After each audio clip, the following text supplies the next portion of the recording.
Sejam todos muito bem-vindos ao novo programa produzido pela pós-graduação do Grupo Ninter, Por Dentro da Pós. Programa esse promovido pelo Grupo Referência em Educação à Distância no Brasil, o Grupo Ninter. Eu sou a professora Aline e hoje baterei um papo com vocês sobre algumas tendências de varejo, mercado, marketing e recebo aqui comigo a pesquisadora Suelen Honrich. É isso, Suelen? É isso mesmo, professora. Quase certinho, mas não se preocupe que eu já estou acostumada. Eu sei que meu sobrenome é meio difícil. É Homerich. Homerich. Quem sou eu para falar, né? O meu também não é muito diferente, Eu então... nem me arrisco. E hoje eu convidei a pesquisadora Suelen para conversar conosco sobre as tendências, sobre a necessidade de um planejamento, da estratégia no varejo. Mas antes da gente falar sobre essas temáticas, vamos conversar um pouquinho sobre o que seria o varejo exatamente. Nós temos ouvido muito nas mídias hoje em dia, nas notícias, o surgimento dos atacarejos. Bom, esse não é o nosso tema é o varejo. O que é o varejo, Sueli, e qual a diferença entre o varejo e o atacarejo? Só para começar a nossa conversa. Claro, professora. Bom, antes de mais nada, quero te agradecer pelo convite, quero te agradecer por estar aqui hoje nesse momento para falar sobre esse tema que é tão importante e que movimenta, né, tanto dinheiro, movimenta tanto valor hoje em dia aí no nosso país. Então, para começar a responder a sua pergunta, é importante eu comentar aqui com você e com as pessoas que estão nos assistindo que quando a gente fala em varejo, a gente está falando em um mercado que vai voltar seus esforços para oferecer produtos e serviços que atendam o consumidor final, ou seja, eu, você, as pessoas que estão nos assistindo, que é diferente de um mercado que é voltado para atender outras empresas. E aí, nesse caso, só para a gente conceituar um pouquinho as coisas e explicar para as pessoas que estão nos assistindo, é interessante a gente também trazer brevemente o conceito de mercados B2B e B2C, que são dois conceitos que normalmente as pessoas acabam se confundindo aí na prática, nem todo mundo entende o que significa, né? E quando vai trabalhar no mercado, muitas vezes acaba se embananando aí um pouquinho com relação às técnicas para o varejo, que atendem tanto o mercado B2B quanto o B2C, mas são diferentes. Então, explicando rapidamente, quando a gente está falando de mercado B2B, a gente está falando de um tipo de mercado que é voltado para atender consumidor final, ou seja, é propriamente a rede de fast food, por exemplo, que vende um hambúrguer para mim, que vende um hambúrguer para você, que atende cada consumidor final de uma forma individual, embora muitas vezes os processos, o atendimento seja massificado, né? Ou seja, a gente tem uma padronização aí nas coisas. Mas o foco é sempre o consumidor final, é atingir aquele consumidor especificamente. E quando a gente está falando em B2C, a gente está falando em um modelo de negócios que é voltado para atender empresas, ou seja, são empresas que atendem outras empresas, grosso modo dá para a gente falar dessa forma, tá? Então a gente vai estar falando aí de fornecedores, por exemplo, que oferecem certos insumos para que outras empresas fabriquem, por exemplo, uma geladeira. Afinal de contas, às vezes na indústria, nem todas as marcas elas são autossuficientes no sentido de produzirem todos os equipamentos, todos os parafusos, tudo que elas precisam para produzir o seu produto e entregar para o consumidor final. Então essas empresas elas também precisam de fornecedores muitas vezes para entregar tinta, para fazer pintura de porta, usando esse exemplo dos carros, né, da indústria automobilística que eu estou citando. Essas empresas às vezes precisam de fornecedores de parafusos, fornecedores de pneu, fornecedores de borracha, de sistemas e tecnologias de freio e etc. Para daí fazer toda a montagem e entregar aquele produto para o consumidor final. Então, quando a gente está falando em B2B e B2C, é importante a gente ter em mente essa diferenciação, porque isso impacta nos modelos de negócio, que é um dos assuntos principal assunto, né, que a gente vai falar hoje aqui, na verdade. Então, como ponto de partida, queria colocar esses conceitos. E para finalizar, separando aí um pouquinho de atacarejo para varejo, para atacado, quando a gente está falando em mercados de varejo, então a gente vai estar falando em mercados que estão voltados para atender diretamente o consumidor final. E quando a gente fala em atacado, a gente fala também em consumidor final, mas é aquele consumidor que precisa fazer uma compra volumosa, uma compra em grande quantidade, porque na maioria das vezes, a pessoa que faz a compra no atacado, ela revende aquele produto, tá? E aí, nesse caso, a gente ainda vai estar falando de um modelo B2B, não necessariamente de um modelo B2C, porque a gente vai estar tratando aí de uma ideia de repasse, digamos assim, né? A gente vai estar falando aí de uma ideia onde as pessoas elas compram alguma coisa, mas elas não modificam esse produto. Acho que esse é um dos principais diferenciais também entre B2B e B2C, ou seja, quando a gente fala em B2B, a gente fala em uma determinada marca que faz a aquisição de certas peças, aquisição de certos bens, de certos materiais, mas ele une aquilo com outros processos e no final ele tem um produto exclusivo, um produto novo, que por si só é diferente daquele produto inicial que ele conseguiu adquirir com aquele fornecedor. E quando a gente fala no atacarejo, a gente está falando na revenda, né? A gente está falando naqueles modelos de negócio que precisam comprar aí uma grande quantidade de materiais, de peças, de serviços, mas eles não modificam aquilo, eles simplesmente revendem para outros consumidores. Ah, legal. E quando a gente fala em varejo também, a gente pode pensar de um modo muito simplista, talvez, sobre a questão do consumidor final em todos os sentidos. Isso pode ser tanto produto quanto serviço. Então a gente está falando assim, olha, a pessoa vai ter uma prestadora de serviço, é varejo porque atende ao consumidor final, né? E aí, digamos que eu estou querendo abrir o meu próprio negócio, eu vou abrir meu negócio, vou empreender, vou vender alguma coisa. Qual que seria uma dica, um segredo, qual seria uma estratégia pensando nesse planejamento? O que eu vou abrir de negócio? Qual é o meu cliente? Opa, tô indo na tua resposta já, né? Qual que vai ser aí o caminho para eu estabelecer estrategicamente para conseguir um sucesso? Que foi o que aconteceu, né? Só pegando o gancho aí da sua contextualização, foi o que aconteceu muito nesses últimos anos, né? De crise pandemia, sanitária, né? Que o mundo vivenciou. Muitas pessoas se viram numa situação onde elas precisaram, de fato, empreender, abrir seus próprios negócios, sim, muitas vezes colocar em prática uma ideia que às vezes já tinham em mente até por um tempo, né? Então, a primeira dica aqui que eu deixo para os nossos ouvintes, para os nossos espectadores, para quem está assistindo a gente, é que se você quer empreender, se você quer começar o seu modelo de negócio, você precisa primeiro pensar em organizar as suas ideias. É muito comum, né, as pessoas quererem empreender e elas simplesmente acharem que é necessário para empreender você sair executando aí uma série de ações. Por exemplo, muitas pessoas às vezes que trabalham com algum serviço artesanal, manual, algum serviço voltado para a área às vezes da confeitaria, exemplos nesse caso, nesse sentido, aonde as pessoas não precisam ter uma linha de produção muito grande, né, para começar, e nem uma equipe muito grande para começar de fato a oferecer alguma coisa para o consumidor, para esse consumidor final. Um dos grandes erros, equívocos dessa pessoa é achar que ela vai sair executando as coisas, que ela vai comprar ingredientes sem antes ter uma planilha, sem antes ter noção, né, do que ela vai precisar de ingrediente, às vezes, para fazer aquele produto que ela quer fazer, sem antes ela ter um estudo de mercado para entender como é que o mercado está se mexendo, sem antes ter um estudo de público, né, para entender aonde que estão aqueles consumidores em potenciais e como que você vai atingir por meio da divulgação essas pessoas. Quanto tempo vai levar a produção dela também, né? Com certeza. Suelen, porque veja, as pessoas, uma situação típica é eu gostar de fazer, vamos pegar um exemplo que você falou ali, do bolo, do artesanato. Agora, daí até produzir em série, até...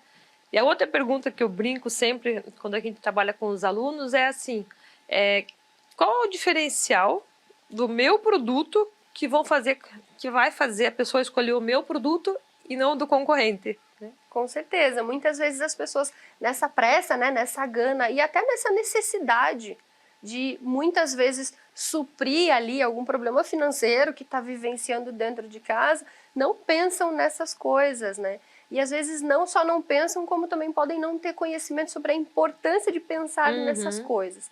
Então, a primeira coisa que eu queria pontuar aqui é que para as pessoas que querem criar algum tipo de estratégia para o seu varejo, seja ele o tamanho que for, né, para atender uma quantidade de consumidores que for, comecem por modelos e planos de negócios. E aí agora a gente pode entrar numa parte um pouquinho mais conceitual para eu explicar também o que são esses modelos e planos de negócio, mas já vou adiantando que são formas de você basicamente que organizar o seu negócio, definir as suas metas, definir mercado, apresentar para as pessoas, né, tanto para o mercado em geral quanto para, por exemplo, possíveis investidores, o seu negócio de uma forma estruturada e de uma forma organizada. Então, inicialmente, é muito importante criar modelos e planos de negócios antes de começar a executar algumas ações aí nessa área e de empreender propriamente dito. E quando você fala em modelos e planos de negócio, o que você colocaria como uma sugestão prática, né, para o nosso ouvinte, para quem está nos acompanhando, quem vai assistir? O que seria um modelo, né, e um plano de negócio para quem é leigo, né? O modelo de negócios, ele normalmente embasa o plano de negócios, tá? Então, quando a gente fala em modelo de negócios, normalmente é mais fácil de explicar te dando um exemplo. O modelo de negócios mais utilizado e mais conhecido, que eu acredito que a maioria das pessoas já tenha visto, pelo menos em algum lugar, embora talvez não saibam o nome, é o modelo Canvas, tá?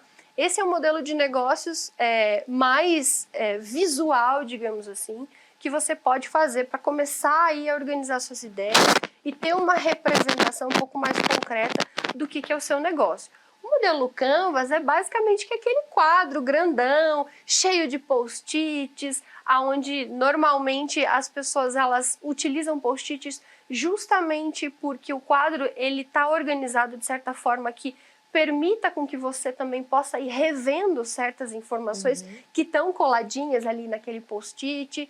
Então, o modelo Canvas, ele é um modelo onde você vai reunir certo conjunto de informação, e aí é legal você ter vários Canvas, por exemplo, para criar a estrutura lá do seu negócio, pensando na logística, em como que vai ser a entrega do seu produto, por exemplo. Aí você pode criar um Canvas definindo o que eu tenho que fazer primeiro, quem vai fazer, se sou eu a responsável por tudo, então talvez a pergunta não seja quem, mas o mais interessante seja criar uma ordem, né, para você executar aquelas ações.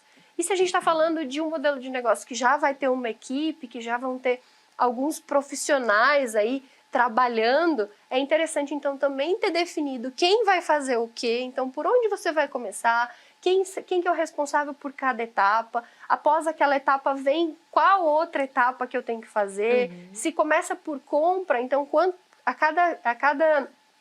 é a frequência de compra que aquilo tem que ser feito, qual é a frequência que tem que ser produzido o meu material, quais dias da semana, eu já vi modelos de Canvas que tem especificado quais dias da semana que, por exemplo, um determinado produto tem que ser embalado, porque uma linha de produção precisava de muitas embalagens, então era muito mais, era uma forma muito mais otimizada de trabalhar se em um dia da semana todo mundo se reunisse, toda a equipe se reunisse e montassem ali as embalagens personalizadas do seu negócio, por exemplo. Então, o modelo Canvas, ele é esse grande quadro onde a gente cria determinados processos.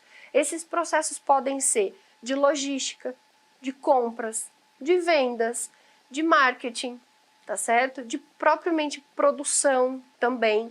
Então, esse grande quadro, ele funciona basicamente que primeiro para a gente tirar as ideias da nossa cabeça e começar literalmente a colocar no papel. O modelo de negócios, normalmente ele varia e a gente pode no nosso negócio ter vários modelos de negócios, porque ele tem essa característica de ser visual, afinal de contas a gente coloca lá muitos papeizinhos, às vezes no quadro, no Canvas, e ele tem essa característica também da gente poder modificar ele no nosso dia a dia mesmo, de acordo com as nossas necessidades. Então, conforme a gente vai vendo que determinado processo que a gente estipulou ali no nosso modelo de negócio, no nosso Canvas, não está funcionando ou alguma coisa ali está meio travada no processo, a gente pode rever aquilo ali, combinar ali uma reuniãozinha com a equipe, se você tiver equipe, por exemplo, e rever aquele processo e reorganizar aquele quadro. O modelo de negócios, a gente pode ter vários modelos de negócio para o nosso negócio, porque como eu comentei, eles retratam aí vários processos envolvendo a logística, compras, venda, produção, embalagem, por aí vai. Todos os processos que o negócio vai ter que ter. Quando a gente fala em plano de negócios, aí a gente já está falando em uma coisa um pouquinho mais séria, um pouquinho mais estruturada, um pouquinho até maneira de dizer, estou sendo modesta, Ela falou né? mais sério e pensei, uau, até agora ele não estava falando sério? Não, nós estávamos falando sério também. É porque o modelo de negócios, ele embasa o plano de negócios, né? Ele é o primeiro passo e aí no segundo passo, teoricamente, a gente cria parte de fato para o nosso plano de negócio, que é vai ser um documento daí por escrito, mais formal, tá? Ele não vai ser só um quadro na parede com os post-its, aonde a gente vai ter aí uma formalidade um pouquinho maior e a gente vai ter certas definições de mercado. Então, por exemplo, um plano de negócios normalmente é constituído por uma capa, um sumário, a definição dos nomes das principais pessoas que vão atuar em cada negócio. O modelo de negócios, o plano de negócios, perdão, ele também tem que ter aí algumas características institucionais de cada negócio, como missão, a definição, Sim, né, de missão, visão, valores. Mas isso, né, Suelen, pensando no mundo ideal, né? Entre o mundo ideal daquilo que a gente gostaria de fazer, né? Com certeza, né, prof? Mas, de qualquer forma, é interessante ter né, um direcionamento. Ter um direcionamento. Porque o plano de negócio, só para complementar o meu raciocínio, ele vai trazer também informações que vão estar conectadas com o investimento que você vai fazer no seu negócio dentro de um X período de tempo, por exemplo. A previsão de vendas que você deseja ter no seu negócio. A previsão de lucro, a previsão de lucratividade que você vai ter. Para grandes empresas aí, os planos de negócios podem ter também previsões de fusões com outras empresas ou de separações entre marcas, o que pode acontecer.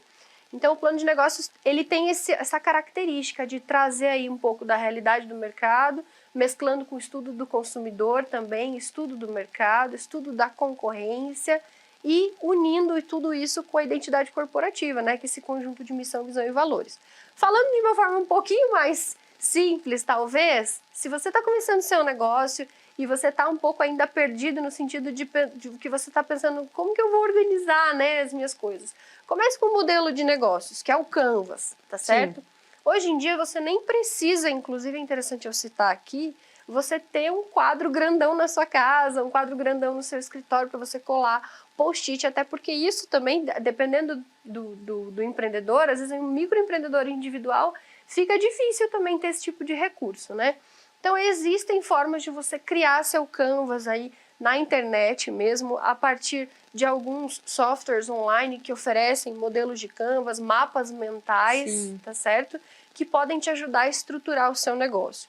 Comece pensando nos seus processos, comece pensando o que eu preciso no meu dia a dia para fazer, de fato, o meu negócio funcionar. Eu preciso ter uma linha de produção definida? Ok, então você vai criar uma sequência de atividades e de ações que você vai desenvolver para que a sua produção funcione diariamente, semanalmente, mensalmente, enfim, de acordo com a sua demanda, com a forma como que você imagina que vai ter que trabalhar.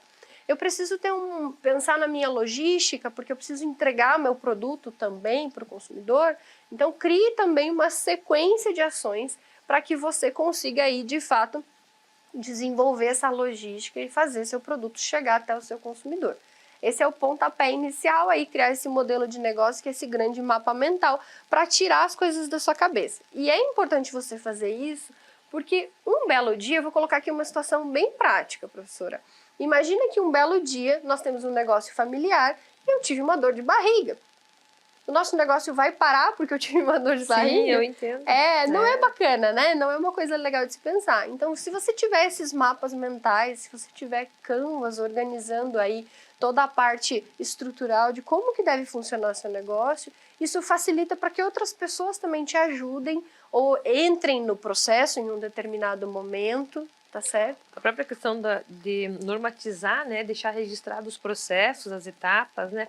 E aí a gente entra um pouco daí nas teorias administrativas, né? Quando a gente fala da burocracia, quer dizer, a necessidade da burocracia, de deixar as coisas documentadas para ter a certeza de que a empresa continuará, de que o processo continuará, de que o cliente será atendido, independentemente se está Suelen ou se está a linha lá, o cliente terá o resultado final dele com qualidade, né? Que é o que importa, né? Com certeza. Suelen, o nosso papo tá bom aqui, mas a gente tem uma pausinha de 5 minutinhos aqui agora, né? A gente tem uma pequena pausa e a gente já volta e continua a nossa conversa. O Ninter apresenta Técnico em Marketing.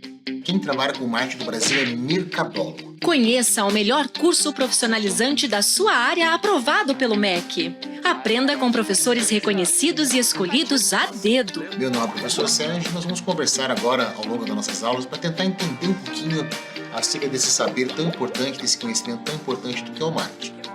Com a metodologia exclusiva, mais efetiva e mais divertida. Gosto muito que ele fala assim: faça ou não faça. Tentativa não há. E descubra que as possibilidades de atuação são infinitas. Então, marketing hoje, acima de tudo, é saber se relacionar, é saber conversar, é saber interagir, é aquilo que eu falo, a ideia da empatia. Tudo isso entre rolês, trilhas e elos, disponíveis para assistir a qualquer horário e do seu jeito, com a participação do conhecimento e experiência de profissionais do mercado de trabalho. Que realmente as marcas que vão se destacar, que vão vender mais, elas vão ter uma estratégia muito clara de contribuir para o mundo de uma maneira geral. Não só vender produtos, não só fabricar coisas. Faça sua matrícula e comece uma nova carreira agora mesmo. Bons estudos!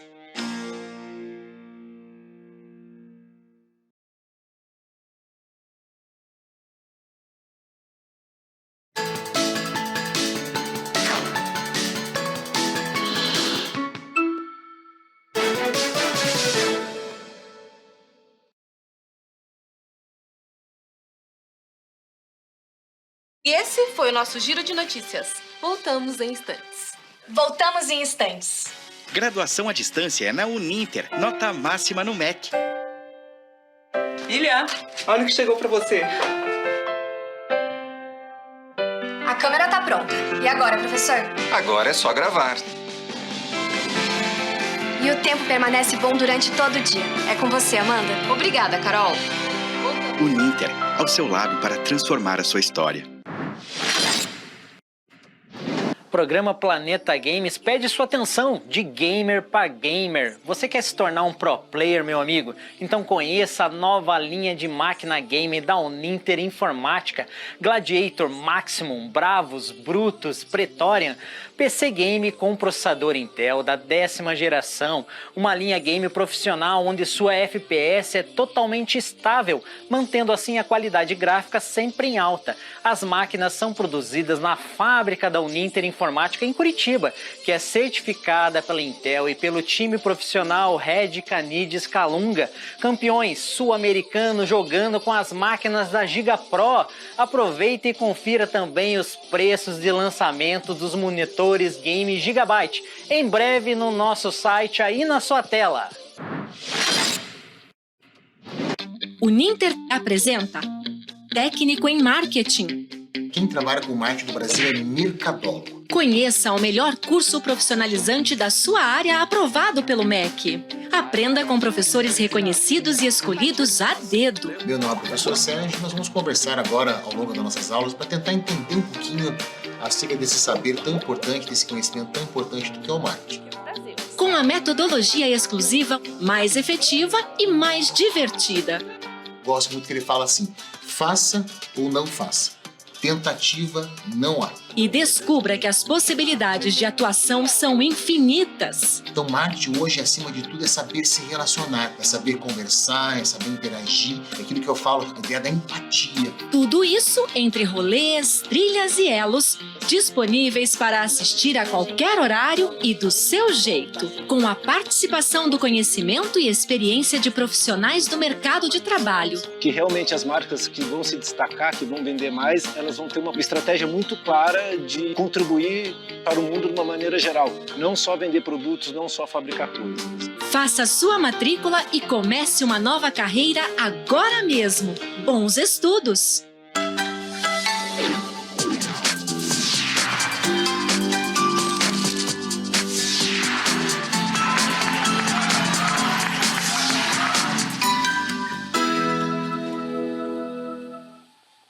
Olá, voltamos então à nossa conversa, com a pesquisadora Suelen no programa Por Dentro da Pós, que é um programa que traz conhecimento, científico, cultura, né, para você, com todo embasamento, com profissionais qualificados e pesquisadores.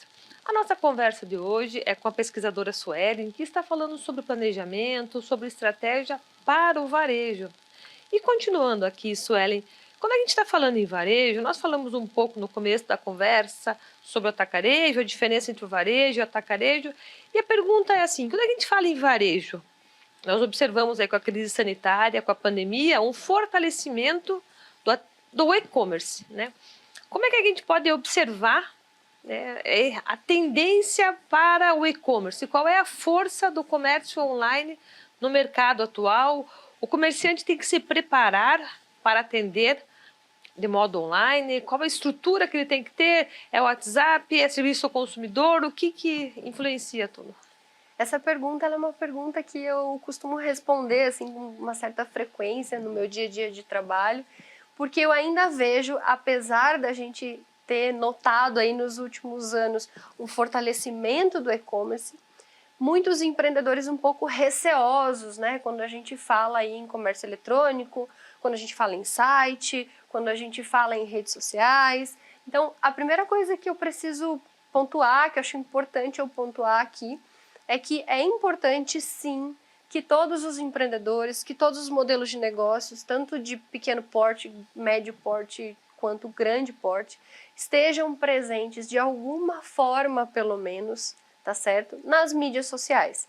E quando a gente fala em mídias sociais, a gente está falando aí em um conjunto, um combo, né, de ferramentas, de plataformas que podem ser utilizadas, podem e devem ser utilizadas a favor do comércio eletrônico, pensando no varejo online. Vale aquela máxima que se não está no Google não existe? Vale, com certeza. Até porque hoje em dia uma das coisas que eu sempre falo para as pessoas com as quais eu trabalho, para os meus clientes e para os meus alunos também, é que se você não estiver presente lá nas mídias sociais, seja no Google, seja por meio de um site, seja por meio de redes sociais ou até mesmo de aplicativos, você pode ter certeza que o seu concorrente vai estar.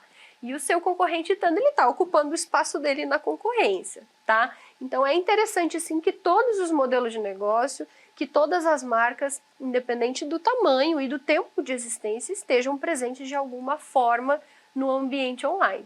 Quando a gente está falando nas plataformas, a gente pode aí pensar então, por exemplo, na criação e no desenvolvimento de um site para o seu negócio, na criação de uma página nas redes sociais, tá? E quando a gente fala em redes sociais, a gente tem aí uma série de possibilidades também. Tem algumas que privilegiam mais fotos, tem algumas que privilegiam mais vídeos, tem outras que privilegiam tanto foto quanto vídeo, mas talvez atinjam algum tipo de público que é mais voltado para uma faixa etária específica. Era aí que eu ia chegar, né, Suelen? Quando a gente pensa num negócio, seja ele qual for, tem que estar claro para o empreendedor e até para a estratégia, já que nós estamos falando de planejamento, de estratégia aqui, quem é o público, né? Porque se você tem um público de uma faixa etária X, você tem que usar uma forma de comunicação. Se você tem um público de uma faixa etária Y, você tem que usar outra forma de comunicação. Então, é muito importante ter claro quem é o teu consumidor, né? Para onde você vai levar o seu produto, né? Com certeza. Então, voltando um pouquinho no que a gente estava conversando, na primeira parte aqui do nosso papo de hoje, é justamente lá quando a gente está fazendo o nosso plano de negócio que a gente vai ter a primeira definição de quem que é ali o nosso público-alvo, que vai ter algum tipo de estudo já relacionado à ambientação do mercado, a como o mercado se movimenta e até os concorrentes. Outra forma da gente descobrir também quem que é o nosso público-alvo é fazendo o plano de marketing especificamente, né? Que não deve ser esquecido, que não deve ser deixado de lado e que também não deve ser confundido com o plano de negócios. Então, quando a gente fala em plano de negócios, a gente está falando daquele documento mais formal, que é voltado para apresentar um negócio para o mercado, para possível investidores, para apoiadores e para você ter a diretriz do seu negócio. Tá? E quando a gente fala que é diferente do plano de marketing, que é aquele estudo dos famosos 4Ps, onde a gente tem como ponto de partida aí estudo de produto, praça, preço, promoção e também de público-alvo, tá? A gente pode englobar um P aí nesse combo, tá certo? E quando a gente fala em público-alvo, é muito importante, como você mesmo citou, Aline, a gente ter a definição de quem são essas pessoas. A gente ter perfis, a gente criar perfis para ter essa definição. E o perfil, ele engloba tanto o estudo de faixa etária, das pessoas que são potenciais consumidores do meu produto, da minha marca, tá? Do seu produto, da sua marca. É interessante também ter algumas definições com relação à classe social, à formação dessas pessoas, se são pessoas que que têm família ou que têm o perfil de serem solteiras, se é um casal, são casais que têm filhos, por exemplo, ou se são casais que já não têm a intenção, não têm a pretensão de ter filhos. Então, tudo isso entra no estudo desse público-alvo. E isso impacta na divulgação do nosso negócio. Porque se o nosso público-alvo usa lá uma plataforma como o TikTok, por exemplo, a gente não tem que ter medo de usar o TikTok. A gente tem que, na verdade, criar um caminho, fazer o que a gente chama no marketing hoje em dia de uma geração de conteúdo voltada para aquela plataforma para atrair aquela pessoa, aquelas pessoas que são o meu público-alvo, que o próprio nome já diz que são as pessoas que eu quero atingir no meu negócio. Você falou em geração de conteúdo, né? Daria para a gente colocar a geração de conteúdo como uma estratégia também, né? E planejamento, porque vamos falar, brincando com o nosso exemplo anterior do bolo, quando a gente falou do trabalho do bolo e tudo mais. Quer dizer, eu posso passar receitas quando eu passo conteúdo, eu posso falar sobre a origem do trigo, eu posso falar sobre as diferenças de fogão, olha que veio aqui, a gente vai... Mas é por quê? Porque eu estou oferecendo conteúdo para quem me segue, quem compra meus bolos, porque isso mostra que eu conheço realmente do produto que eu estou vendendo, né? Com certeza. E uma das principais formas, inclusive, da gente trabalhar estratégias para fazer a divulgação, daí não só do varejo, né, mas a divulgação da nossa marca, a divulgação do nosso produto e do nosso serviço no ambiente online é por meio da geração de conteúdo.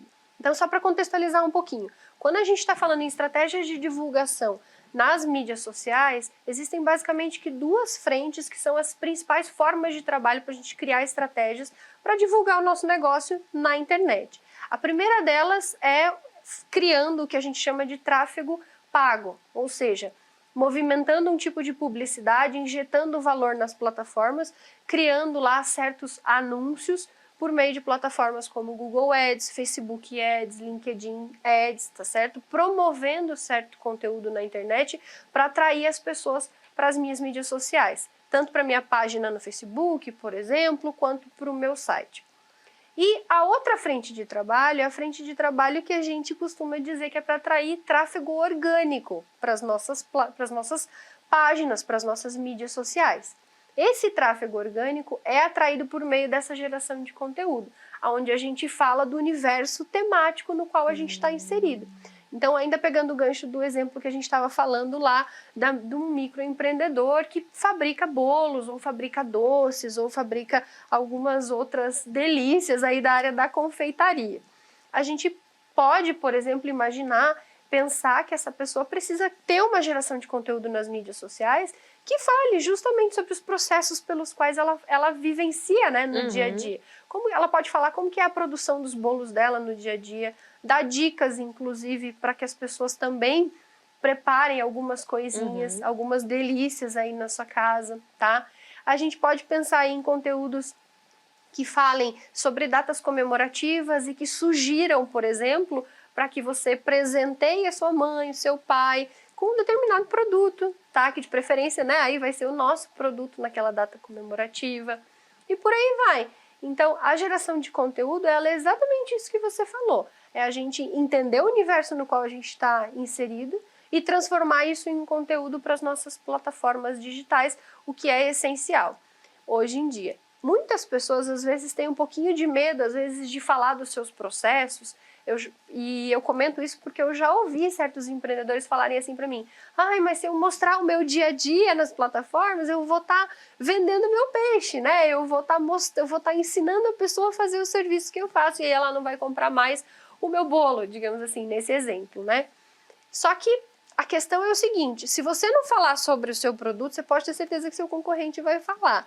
Então é necessário sim a gente abrir mão de certos medos que a gente tem e filtrar algumas coisas. A questão não é que você precisa entregar o ouro para aquele consumidor, mas você precisa sim entregar certo conteúdo que faça com que as pessoas queiram se relacionar com você e com a sua marca. Esse é o ponto-chave.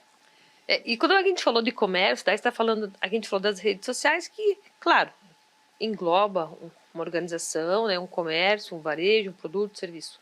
Mas a gente também, quando está falando de um produto, vem uma situação que é muito importante para o consumidor, que é a entrega, né? Como é que a gente vai garantir, Sueli, que essa entrega vai chegar no prazo, com qualidade? Isso que a gente nem vai entrar aqui na questão do processo, né? Da questão da segurança do processo. Deixamos isso para outra conversa, mas a questão da entrega, né? A preocupação de ter ali uma boa parceria, seja uma empresa pequena como o motoboy, seja uma empresa de transporte, para garantir que o produto chegue a tempo, né? Claro, existem algumas formas da gente passar maior confiança para o consumidor nesse momento, né? E aí essa dica principalmente vai para as pessoas que são microempreendedores, né? Que estão começando agora a vender seu produto, a vender seu serviço e dar as caras, né? Efetivamente no mercado. Então, a primeira dica é: tenha um site. Porque por meio dos sites e dos comércios eletrônicos, a gente consegue certas certificações digitais, certos selos digitais, tá certo? De plataformas que fiscalizam, que estão de olho aí no comércio eletrônico e que dão credibilidade para o consumidor. Eu tenho já como critério isso, né? Sempre que eu vou fazer uma compra em um comércio eletrônico que não é um comércio eletrônico muito conhecido, ou que é a primeira vez que eu entrei naquele site e eu não sei a procedência daquela marca, eu não conheço, né? De fato, eu como consumidora vou buscar ali certos elementos que demonstrem que eu posso... Muito interessante. Que eu posso confiar pelo menos um pouco, né? Então é interessante como consumidor, nesse sentido, você sempre buscar esses selos digitais de certificações de comércio eletrônico que normalmente estão no final das páginas dos sites, tá? Outra forma interessante de você como empreendedor criar certa credibilidade, passar credibilidade, né, para os seus possíveis consumidores, é pedir para que pessoas que já consumiram o seu produto avaliem você. Avaliem você, seja nas suas redes sociais, mandando um vídeo, criando um depoimento, criando uma área de depoimento. Tá certo? Isso é muito interessante e funciona no marketing como o que a gente chama de prova social, que é a ideia de você se sentir seguro porque existem outras pessoas que te dão essa segurança. Então, muitos comércios eletrônicos, eles têm aquele campo onde tem a descrição do produto, a descrição das formas de pagamento e tem também uma aba de avaliações. Isso não é à toa, isso é justamente para que outros consumidores se sintam estimulados a partir de uma boa avaliação a também consumir o seu produto, tá? E por fim, a minha terceira dica aqui é você também se atentar ao famoso saque digital. Então, tenha o costume nas suas redes sociais, nas suas plataformas de mídias sociais, seja no seu site, seja nas redes sociais, seja no aplicativo que você puder criar e quiser criar, o que também é um assunto muito interessante para a gente conversar. Só essa área de aplicativos aí já rende um papo muito bacana. Mas é muito interessante também você se atentar ao saque digital. Então, tenha o hábito, uma vez que você tem lá o seu perfil nas redes sociais ativos, por exemplo, de responder as pessoas, tá? Isso é uma coisa muito interessante que você falou, né? Tem que ter o hábito, né? Tem que ter o hábito de você curtir o comentário das pessoas que comentaram alguma coisa no seu post, de você responder as mensagens que as pessoas te mandam, porque isso também passa uma segurança para o consumidor. Afinal de contas, ninguém gosta de falar sozinho, né? Sem dúvida. E ninguém se sente estimulado a consumir um produto ou contratar um serviço se um telefone, por exemplo, toca e ninguém atende, você desiste e vai para outra empresa. O saque digital tem esse papel também. Isso que você falou é muito interessante, porque primeiro que hoje em dia a gente liga nas empresas, poucas atendem. O telefone, ele saiu de uso, né? A gente observa isso. Mas em relação a comentários, é fato que você manda um e-mail, demora para responder, ou faz um comentário em alguma rede social, não tem resposta, é bem isso, né, Sueli? Parece que você está falando sozinho. Né? Exatamente. E aí, só para complementar aqui o raciocínio, você comentou, demora em responder. Eu lembrei também de comentar aqui para as pessoas que estão nos assistindo, que é importante você também ter uma rotina para você responder esses comentários, né, essas perguntas, esses questionamentos. e de preferência que essa rotina não leve muitos dias para responder as pessoas, porque afinal de contas na internet hoje em dia todo mundo tem muita pressa, né? E não só na internet, na vida, né? A gente quer resolver as coisas de uma forma ágil. E na internet, com a internet a gente tem essa sensação muito mais intensificada, a gente vivencia muito mais a velocidade das coisas, né? A volatilidade das coisas. Então é interessante também você todos os dias tentar responder, ou se não todos os dias criar uma rotina de 2 dias na semana, 3 dias na semana, de acordo com a quantidade também de conteúdo, né, de perguntas que você recebe, mas é interessante sim pensar em ter uma agilidade nesse atendimento digital. E aí, né, Suelen, você falou da rapidez da internet, eu diria que ela vai para o lado bom e para o lado ruim, né? Porque se tem um elogio, você pode ter uma resposta rápida, pode elogiar uma organização, uma empresa. Se tiver alguma insatisfação, ela também brota muito rapidamente nas redes sociais, e isso é importante o empreendedor pensar como estratégia, até para evitar que essa reclamação também, ou insatisfação, às vezes, por pouca coisa, às vezes é uma demora de resposta, né? Exato. E o nosso tempo, eu sempre brinco que os meus convidados são sempre muito bem-vindos, é uma delícia, a conversa passa super rápido. E assim, para indo para o final da nossa conversa já, Suelen, qual seria a tendência? Já que a gente sempre fala assim das tendências, qual é a tendência para a estratégia, para o varejo? Voltando ao início da nossa conversa, que foi muito produtiva, né? A gente saiu do varejo, foi. Mas qual é a tendência para o varejo agora, para os próximos anos, passando a pandemia, esse avanço da tecnologia, o metaverso chegando, o que nos espera? Olha, professora, eu diria que a principal tendência hoje em dia é você meter as caras aí no ambiente digital. Já era, né? Já vinha até os últimos anos sendo importante a gente ter uma presença digital, e hoje em dia mais ainda continua e vai ser assim, né? Essa realidade de vivenciar aí, compras pela internet veio para ficar. Isso é uma coisa que não vai, a partir de agora, ser modificado. Cada vez mais existem já muitos estudos que demonstram que as pessoas cada vez mais vão ter tendência a querer fazer as coisas pela internet, seja o seu pedido de supermercado, que até 10 anos, 15 anos atrás era uma coisa inadmissível da gente pensar que poderia ser feito de uma forma que não física, né, que não presencial, até compra de roupa, compra de calçado, compra dos alimentos. A gente estuda hoje pela internet, a gente trabalha pela internet, a gente faz tudo pela internet, né? Então, essa já era uma tendência que vinha crescendo até antes do início da pandemia, e após o início da pandemia só se intensificou. É interessante nesse cenário, só para a gente também pontuar mais algumas coisas aqui, já se encaminhando para o final da nossa conversa, criar equipes que sejam multidisciplinares para lidar com esse cenário.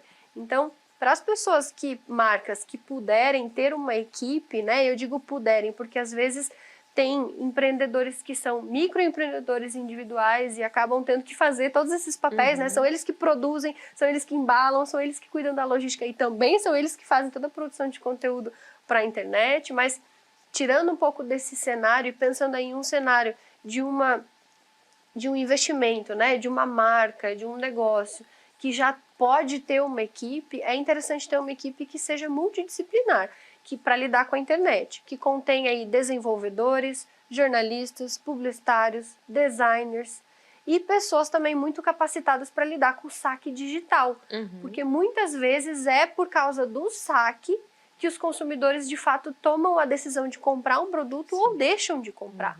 Né? Aquilo que você falou de, às vezes eu demorei um dia para responder, já é o suficiente para o consumidor ter ido até outro fornecedor, Sem né? dúvida. E ter fechado aquela compra, fechado aquele negócio com outra empresa, com outra marca que não é a sua. Então, ter equipes dedicadas para esse ambiente digital e equipes que sejam multidisciplinares é muito importante para lidar com essa tendência cada vez mais do digital. E falando um pouquinho do digital, é muito importante também pensar que o digital não é só redes sociais e nem só os grandes buscadores, né? Só o Google, por exemplo. Quando a gente está falando no digital, é possível você empreender criando um aplicativo, que é uma coisa que pode facilitar o dia a dia do teu consumidor. Eu vou dar um exemplo aqui de uma pizzaria. Eu e meu marido, a gente é gordinho, a gente gosta de comer, e aí um belo dia eu descobri que a pizzaria que nós gostamos tem um aplicativo. Fiz o pedido da pizza pelo aplicativo, o aplicativo sem nenhuma funcionalidade extra, a não ser de fato eu visualizar o cardápio, eu selecionar a forma de pagamento, colocar o meu endereço para entrega e acabou. Mas eu gostei demais do aplicativo da pizzaria, que ele tem um botão que diz assim, repetir pedido. E aí um belo dia eu cheguei em casa cansada do trabalho, cansada do trânsito, e eu não precisei abrir o cardápio inteiro e ler tudo, porque é cansativo, né? Esse tipo de coisa, às vezes, A escolha é um processo né? mental cansativo, né? Exatamente. E aí eu vi que ele tinha aquele botão e eu cliquei. E eu repeti o pedido da pizza que eu gostava, sem precisar ler o cardápio inteiro de novo, achar os modelos, né, os sabores que eu gostava, repetiu a forma de pagamento e repetiu a entrega. E eu, com um clique, fiz a compra da pizza. E aí eu pensei, olha que genial essa solução. Concordo. Então, existem tendências, quando a gente fala do digital, que não são só voltadas também para as redes sociais. Então, é mais uma questão da gente estudar as possibilidades, ver o que o mercado digital está oferecendo de caminho, certo? De tecnologia, de benefício, e tentar usar essas coisas a favor do nosso negócio. Às vezes a solução ela é mais simples do que a gente imagina e para o consumidor é ótima. Quanto menos clique, melhor, né? Com certeza. Não seja tão dura com você, professora. Né? Olha, pessoal, nosso tempo está acabando. Eu quero imensamente agradecer a Suelen, né, que veio aqui compartilhar conosco o seu conhecimento, sua experiência. E deu para a gente observar que tem muito conhecimento. Eu acho que a Suelen vai ter que voltar aqui para a gente conversar de novo, porque tem muito conhecimento, né, muita experiência para compartilhar conosco. Eu quero agradecer muito a sua participação, o seu tempo, sua disponibilidade de vir aqui participar conosco. Obrigada a você, professora. Eu vou ficar muito feliz de voltar. Pode me convidar que eu venho, sim, para a gente conversar aí sobre outros assuntos voltados para a área do varejo, para a área do marketing. É um prazer para mim. Estou muito feliz de ter estado aqui com você hoje e até uma próxima. Pessoal, muito obrigada para você que está nos acompanhando. Agradeço sempre a equipe do estúdio que nos dá todo o suporte. E eu deixo o meu e-mail, né, institucional, que é aline.e@uninter.com. Quiser trocar uma ideia, quiser entrar em contato com a professora Suelen, me manda alguma coisa, a gente manda para ela. Né, e a gente aguarda você no próximo programa. Até a próxima. Tchau, tchau.